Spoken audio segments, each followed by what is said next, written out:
Cette semaine, Dr. Charles Villefort va vous amener en Grèce pour parler de la civilisation grecque. C'est une civilisation qu'on pourrait diviser en deux périodes, à savoir archaïque et classique. Les deux étaient dominés par l'art, la politique, la religion et le sport. La différence était que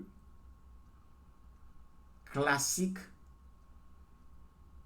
la partie classique ou bien le temps classique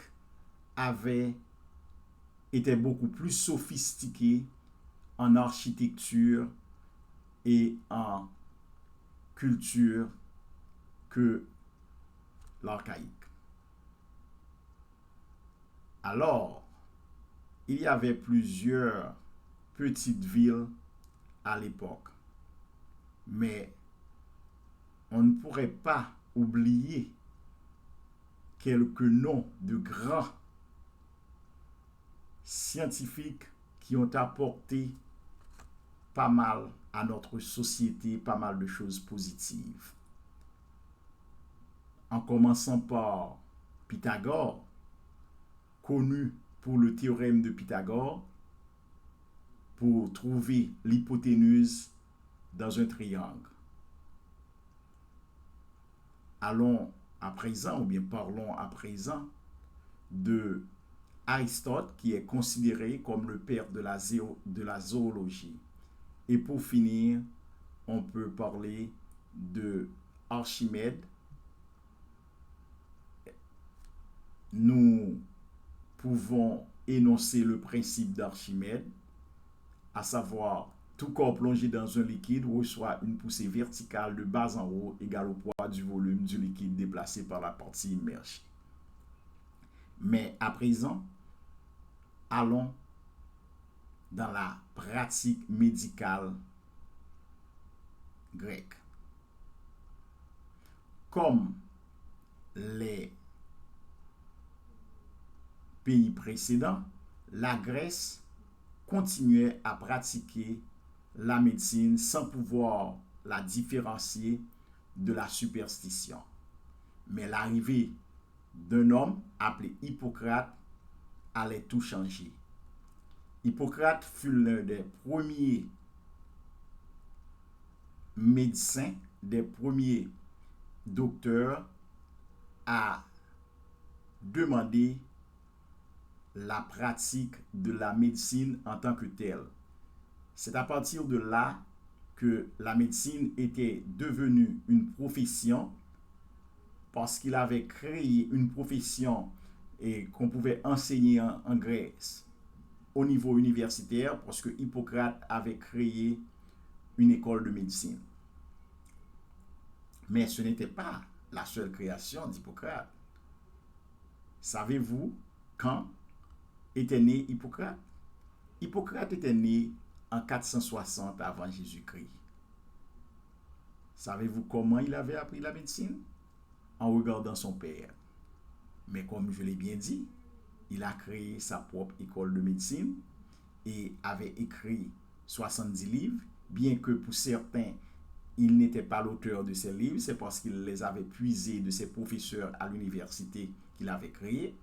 Mais l'essentiel, Hippocrate est considéré comme le père de la médecine moderne.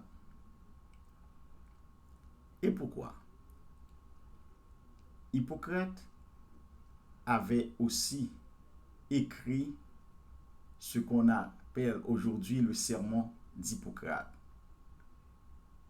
À l'époque, les récents gradués devaient prononcer le sermon d'Hippocrate par cœur. Mais pourquoi? C'était juste pour le respect des dieux. Ils savaient qu'ils devaient essayer de pratiquer la médecine sans abuser les patients. Mais Hippocrate avait aussi apporté d'autres choses à la médecine grecque. La théorie de l'humeur, à savoir tout était à base de 4 liquides: le sang, bile jaune, bile noire et le phlegme, était de mise en grec, en Grèce. Alors, les Grecs utilisaient donc l'histoire de la médecine pour arriver à diagnostiquer et à traiter les malades. Mais à l'époque, nous parlons des années avant Jésus-Christ, les médecins grecs disaient: si quelqu'un pratique le sport et la gymnastique, cette personne aurait une harmonie parfaite de l'esprit et du corps. Certaines personnes pensent que cette théorie esprit sain dans un corps sain est née ou bien est issue de l'histoire de la médecine grecque. Le sermon d'Hippocrate a été modifié à travers les années. Et pour moi, le sermon d'Hippocrate subira encore d'autres modifications en fonction de la nécessité de la population actuelle et des populations à venir. Parce que la médecine continuera de progresser en fonction des besoins de la population. Alors, je dois vous dire, Hippocrate était l'un des premiers à pouvoir différencier la médecine de la superstition.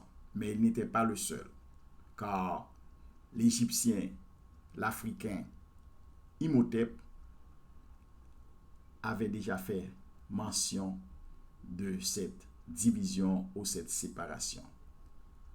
Mais ce que nous voulons vous dire avant de vous laisser, c'est que bien que les Grecs avaient beaucoup apporté à la médecine, mais nous ne pouvons pas oublier de vous dire ou de vous rappeler que les Jeux olympiques ont pris naissance en Grèce en 776 avant Jésus-Christ. Mais les Jeux olympiques allaient subir une interruption avec l'arrivée des Romains en 393 avant Jésus-Christ.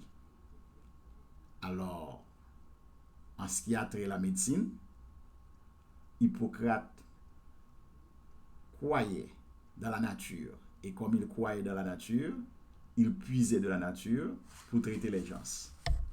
C'est tout pour cette semaine. En attendant une nouvelle présentation la semaine prochaine.